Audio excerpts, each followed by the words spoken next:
अगर आप इंटरव्यू दे चुके हैं और वेट कर रहे हैं कॉल या ईमेल का, तो ये वीडियो आपके लिए है। Hi, I am Preeti Mishra, your career and hiring strategist. I will help you here with some tips on interview and CV related. आज हम बात करेंगे इंटरव्यू फॉलो अप कैसे करें। बहुत सारे लोग सोचते हैं कि इंटरव्यू दे दिया और उसके बाद कई बार तो ऐसा होता है कि सामने से आपको डायरेक्टली कंपनी अप्रोच कर देती है, बट बहुत बार ऐसा होता है कि नहीं करते हैं, तो हम उसे छोड़ देते हैं कि हमने इंटरव्यू दिया था बट वहां से कुछ रिप्लाई नहीं आया। तो उसके लिए भी एक फॉलो अप इज इम्पोर्टेंट जिसको हम कर सकते हैं। तो अगर आप इंटरव्यूअर से मिल रहे हैं, आपका इंटरव्यू अच्छा हुआ है, तो उसके बाद अगर इंटरव्यूअर ने आपसे बोला है कि will get back to you within 2-3 days और will get back to you within a week time, तो आप मिनिमम जो वेटिंग टाइम है at least you wait for 5 days।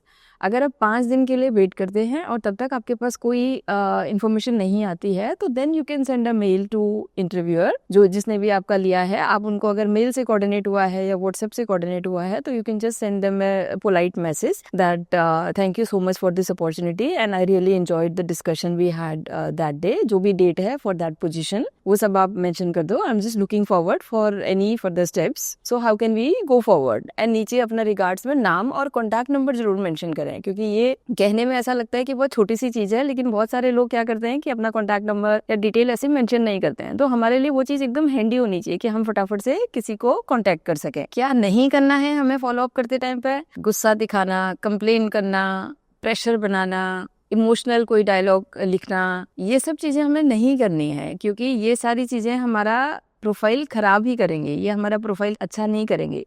तो मैक्सिमम टाइम पे I have seen that most of the, even मेरे साथ ही बहुत, हमारी टीम के साथ ऐसा एक्सपीरियंस होता है कि अपनी तरफ से हम पूरा ट्राई करते हैं कि जो भी रिजेक्शन सिलेक्शन जो भी होता है हम उनको प्रॉपर फीडबैक दें। बट बहुत बार क्या होता है कि उनका प्रोफाइल ही आगे नहीं गया है, तो हमने उनको बोल दिया कि हमने आपका सीवी आगे शेयर नहीं किया है, not shortlisted for this role. उसके बाद वो ना बहुत गुस्से से मैसेज करते हैं, हमें कोई जवाब नहीं देता, रिक्रूटर तो ऐसे काम करते हैं, एचआर तो बहुत बेकार होते हैं, ये लोग कुछ नहीं करते हैं। ये सब हमें नहीं करना है। अल्टीमेटली हम अपना रेपुटेशन खराब कर रहे हैं, क्योंकि क्या होगा कि जो भी आपसे कनेक्ट होना चाहता है, हर कोई चाहता है कि आप बहुत प्यार से और बहुत मैनर से बात करो। अगर आप अच्छे से बात करते हो तो फिर भी दिमाग में रहेगा कि हाँ ठीक है। तो ये सारी चीजें हमें बिल्कुल भी नहीं करनी है। अब फॉलो अप कितनी बार करना है, क्योंकि क्या होता है कि हम प्रेशराइज भी ना करें दूसरे बंदे को या इरिटेट भी ना करें।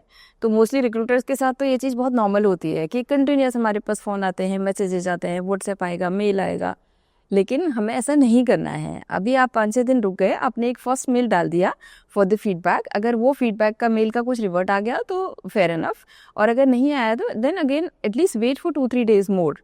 आप 2-3 दिन का वेट करें and then just a reminder mail आप फिर डाल सकते हैं। क्योंकि कई बार ऐसा होता है कि हमें बहुत सारे कैंडिडेट इवेलुएट करने होते हैं, तो क्लाइंट के पास अगर सीवी जाते हैं और बहुत इवेलुएशन होता है, कभी उनको बहुत सारे लोगों से मिलके ये फील होता है कि एक्चुअली जो ये रिक्वायरमेंट हमारी है इसमें इस तरीके का बंदा ज़्यादा फिट होएगा, तो हो सकता है कि उनको दिमाग से एकदम स्किप हो जाए। तो आप ये एक रिमाइंडर उनको दे सकते हैं। तो एक बार फर्स्ट मेल चली गई and then wait for 2-3 days more. उसके बाद सेकंड मेल आपकी चली गई कि is there any update for me, I am just looking forward for this opportunity, ऐसे करके। तो वो जो बहुत पोलाइट मेल है, वो डिमांडिंग भी नहीं है, वो जस्ट एक रिमाइंडर है कि आप याद दिलाना चाहते हो कि आप एक कैंडिडेट थे, आप इंटरव्यू के लिए आए थे और आपका डिस्कशन अच्छा हुआ था, आपने इस रोल के लिए इंटरव्यू दिया था।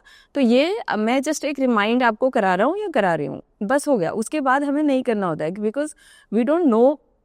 कई बार क्या होता है कि अभी आज ये अपॉर्चुनिटी हमारे पास हमें नहीं, हम क्रैक कर पाए, कुछ टाइम के बाद फिर से उस तरीके की अपॉर्चुनिटी आएगी। तो हम एटलीस्ट किसी भी रिक्रूटर को या किसी भी क्लाइंट को या किसी भी इंटरव्यूअर को इस लेवल पे इरिटेट नहीं करें कि दूसरा बंदा ना नेगेटिव मेमोरी लेके आपकी याद रखे। तो आपने बस सिर्फ 2 आपने फॉलो अप मेल कर दिया, तो दैट इज इनफ। उसके बाद अगर आता है तो वेल एंड गुड, नहीं आता है तो कोई बात नहीं। फिर भी अगर आप ये सब बहुत पोलाइटली और बहुत पॉजिटिव तरीके से करेंगे तो पीपल विल रिमेंबर यू। आपका अपना एक कनेक्ट उनके साथ में बनेगा और अल्टीमेटली बहुत फर्क पड़ता है। आपके पास स्किल है और आपके पास नेटवर्किंग भी है, तो आप आई एम श्योर कि पॉसिबल नहीं है कि आप एक अच्छी अपॉर्चुनिटी ग्रैब ना कर पाए। और एक बहुत इंपॉर्टेंट बात है कि हम एक जगह इंटरव्यू दे देते हैं तो हमें सिर्फ उसका वेट नहीं करना है, क्योंकि यू नेवर नो वहां पर वो अपॉर्चुनिटी क्लिक होगी कि नहीं होगी या क्या स्टेटस है। इन बिटवीन आपने एक जगह इंटरव्यू दे दिया, you keep exploring other opportunity also and you be in touch with those. If you are going through a consultant, आप किसी रिक्रूटर के थ्रू जा रहे हो, तो उस रिक्रूटर के साथ आप कनेक्टेड रहो, क्योंकि रिक्रूटर क्या है, वो एक कंसल्टेंट है, उनके पास बहुत सारे क्लाइंट्स होते हैं, उनके पास बहुत सारी अपॉर्चुनिटीज होती है। बट ये नहीं होता कि हमेशा हमें सारी अपॉर्चुनिटीज हमारे पास रेडी रहेंगी। लेकिन ये जरूर हो सकता है कि अगर अगर आप हमारे से कनेक्टेड हो, एज एंड व्हेन हमारे पास रिक्वायरमेंट आ रही है, आपने एक रेपो क्रिएट किया है, तो क्या होगा कि हमें याद रहेगा कि ABC ये बंदा है, उसने एक बार यहाँ दिया था या ये प्रोफाइल के लिए था, तो we can refer this person there. तो again then if you are looking for opportunity, तो आपको आगे रेफर कर सकते हैं। तो इसलिए जब भी आप एक जगह इंटरव्यू दें, तो उसके लिए हमें एक जगह दे के बस बैठ नहीं जाना है कि हाँ मैंने इंटरव्यू दे दिया। Meanwhile you keep searching other opportunities. आप कंसल्टेंट के साथ टच में रहो, रिक्रूटर के साथ टच में रहो, कंपनीज में उसके वेबसाइट पे जाके आप सर्च करो कि क्या वहां पर ओपनिंग है क्या नहीं है। तो ये चीजें बहुत इंपॉर्टेंट है। तो please keep these points in mind and आपने फॉलो अप करना है। अगर आपके पास कोई अपडेट नहीं आता है तो do that, but there is a process for that. ऐसा नहीं है कि वो इरिटेशन लेवल पे आप फॉलो अप करें। So please keep watching, like, share and subscribe. Thank you so much.